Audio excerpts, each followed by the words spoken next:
I'm tired of the hunger I see on people's faces. Tired of the animosity between the races. Tired of corruption in high and low places. And bricks with money but no social graces. Tired of being judged for the style in my hair. And the music that I listen and the clothes that I wear. I'm Anna, I'm a third year trainee clinical psychologist at Liverpool.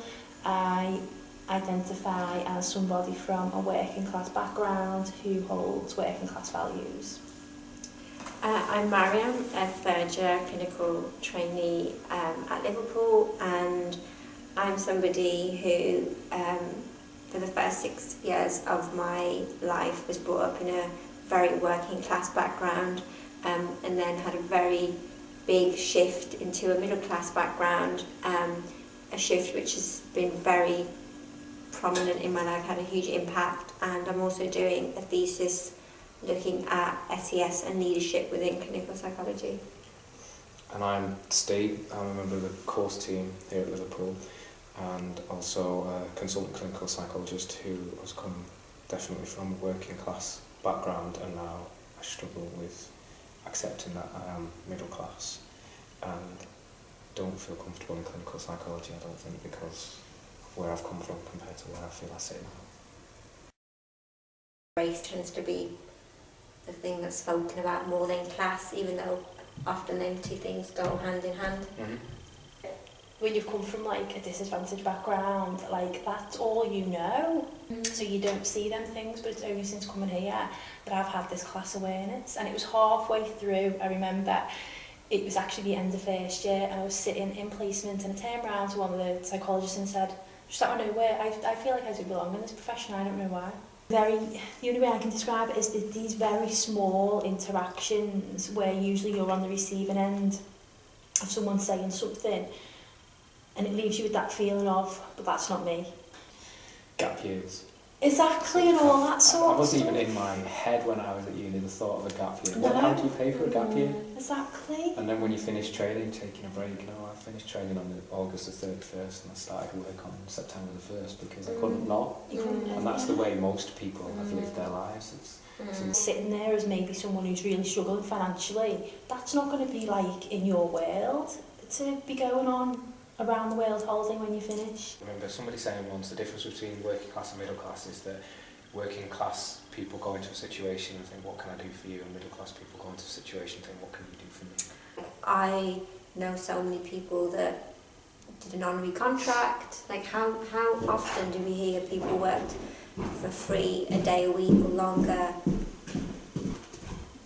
or through nepotism of like getting those first few connections, getting experiences. And I get a lot of, when I mention that point, because it's a real bugbear for me, I get a lot of resistance from people going, yeah, but well, I did work for free, but, and people become quite narrow-minded and fixed and kind of make excuses or accept, like, I'm an exception because I had X. And we still had privileges that allowed you to do that. Yeah. We use our privilege to exploit the people who want our privilege, and the people who have the most chances of getting into that are people who already have some of the privilege that we're holding.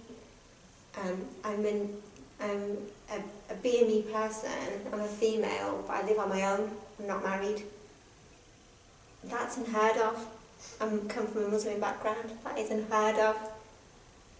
But I can say the reason that I'm living on my own, pursuing my career, being my background, is because I have moved from a privileged into a privileged background. If we were still working class, just the stigma and the shame of your daughter's unmarried and she's living on her own, it wouldn't be acceptable. Like, what defines who I am is, first and foremost, is who I am outside of work. I feel like, it's like what I said, and I feel like academia like crushes my spirit sometimes. It's like, and that spirit is a working class spirit. It's just someone who can just be who they are. Because being passionate or using certain language goes against our image of what a psychologist is. Yeah, you have to be it's like you're polished, be contained, professional. Yeah. You be very careful with the language you use, all of that, and it doesn't, I don't think it allows room for individuality. and the majority of this profession happens to be of a certain class. I see clinical psychologists around me feeling very, very, very angry, but not saying, fucking piss off about this. They don't do it. You know, we started this conversation, Anna, about an experience I'd had where I said, if you were in a garage and behaved like that, you someone just knock you out, and you just like, you know, kick your head in. Yeah. That's what would happen. But you can't even easily call people out in clinical psychology for stuff that they do wrong.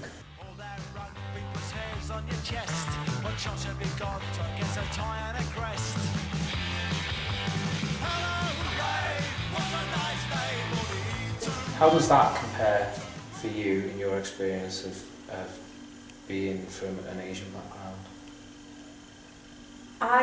I don't have to explain to people. They get it. It's like, you see me and it's there. I can't deny it, I can't hide it, I can't pretend to be somebody I'm not. Is that one you can mould and change, or is the other?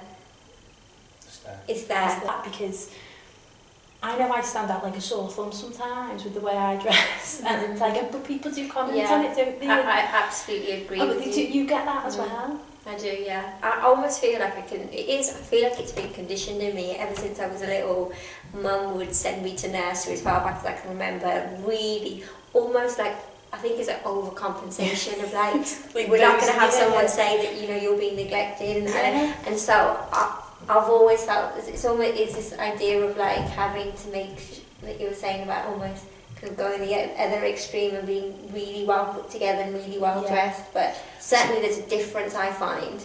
It's interesting, and when you're talking, it's making me think maybe it's a way of saying I can be as good, yes. I can have those things, even if practically you can't. You have the potential to, so it's saying don't dismiss me, don't judge me.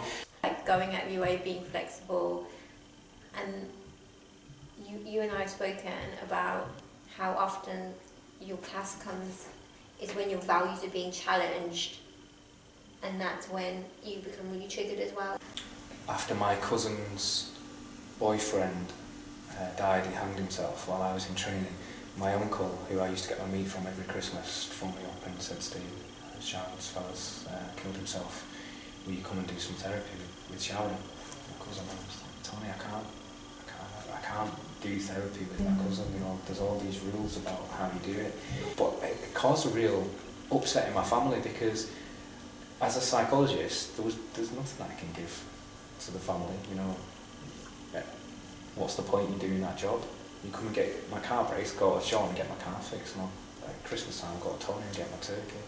This one time now I can finally offer something to the family through the things that I've got. I said no.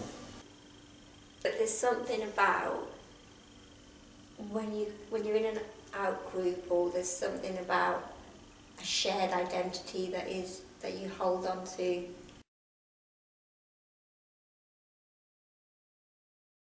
Living on free food tickets, watering the milk from a hole in the roof where the rain came through. What can you do? Tears from your little sister, crying because she doesn't have a dress without a patch for the party to go. But you know she'll get by, cause she's living in the love of the common people, far from the heart of a family man. Daddy's gonna buy